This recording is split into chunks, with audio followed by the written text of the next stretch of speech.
Hi there, my name is Evan Taucher, and this video is going to serve as a mini lesson on Francisco Tarrega's Estudio in E minor.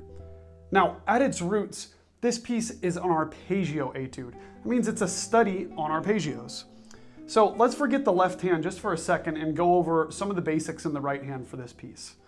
We're going to start out with our thumb on the 6th string and our ring finger on the 1st string, or in classical guitar as we call it, our A finger. And we're going to play those two together. And we're going to follow that with our M finger and then our I finger on the 2nd and 3rd string. And that's basically it. That is the pattern of the right hand in this piece for the most part.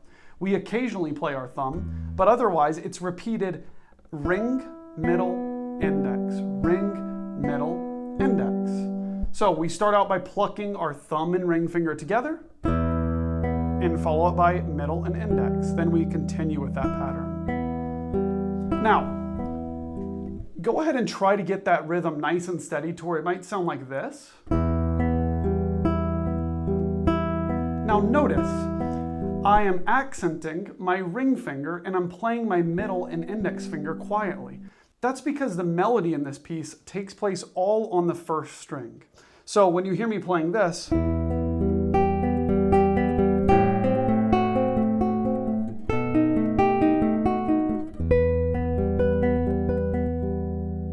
you can tell the moving line is just on the 1st string. So spend some time trying to bring that A finger out, that ring finger out, and then playing middle and index finger extremely quietly.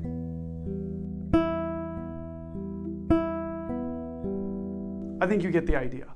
So now I'd like to share with you a few tips for the left hand in this piece. So the main thing is going to be trying to place your left hand fingers sequentially when possible. So when it forms a chord, there's no need to place all of those fingers down at the same time, but in the order that they occur. So after the first couple of measures of this piece, here I'm going to pluck the 1st note, then place my 1st finger on this C, then my 2nd finger on this A. That way we're saving our energy and not squeezing all the time on the guitar, but also so that we can feel a sense of coordination over time with our left and right hands. So notice how I place in order. Right? And then finally we move to F sharp.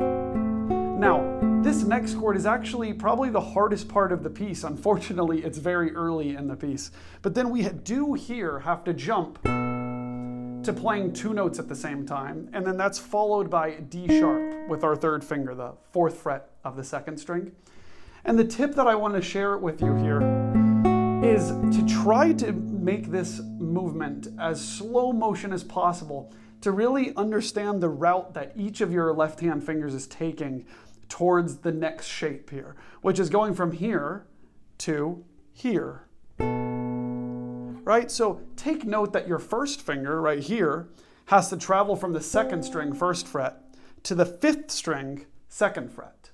That's quite a movement, but if you practice just that movement alone and do it really in slow motion, your hand will start to learn that pathway. Now, the same thing with your pinky finger. You should be looking at the 5th fret so that your pinky knows to go there. Now, both of the fingers can move together really smoothly. And then it's followed by this D sharp, which again, you're going to place sequentially. So those are the 2 main tips I have for you when working on this study by Tarrega. It's really beautiful. It's really not too hard.